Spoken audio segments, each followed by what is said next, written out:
The first Rune Factory game, which had lots to do with runes but not a damn thing to do with factories, carried the subtitle A Fantasy Harvest Moon, which itself has nothing to do with lunar cycles, but everything to do with Natsume's long-running, world-famous farming/marriage/gnome directing simulation games. But outside of some particularly pragmatic styles of martial arts centered around farm equipment, combat and strife aren't exactly part of the whole agricultural paradigm. There were just enough abstractions in Harvest Moon to make one want to call it an RPG, so Rune Factory took the second step across that line.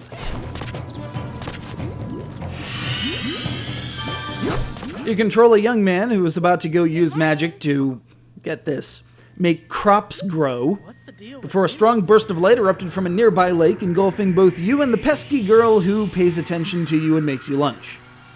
When you come to, suddenly there's a town and the girl's gone, but she isn't because she pulled a Cameron Diaz as you were pulling a Xanarkin special.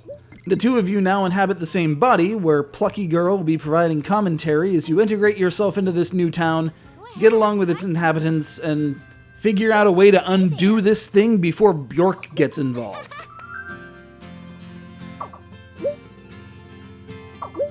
There are several distinct elements to the game, but they all run on the same basic principle. Everything costs rune points, and if you're out of RP, you spend hit points instead, and if you run out of HP, you pass out and wake up in bed the next day.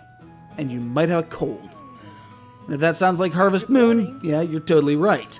There are items to buy, weapons and foods and medicine to craft, a home to expand, and a giant frickin' plant golem that you use as naval transportation, interdimensional doors leading to islands you can farm, a persistent clock, townspeople going about their daily rounds according to said clock. Honestly, and I hope you followed me with this, it's like Harvest Moon with a side of Radiata Stories. And that's awesome.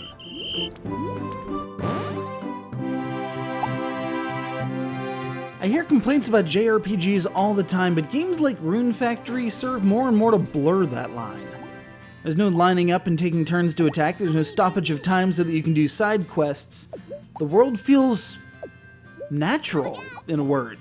Granted, there is a dark elf exchange student and patron dragons you can bribe and, well, your huge plant golem.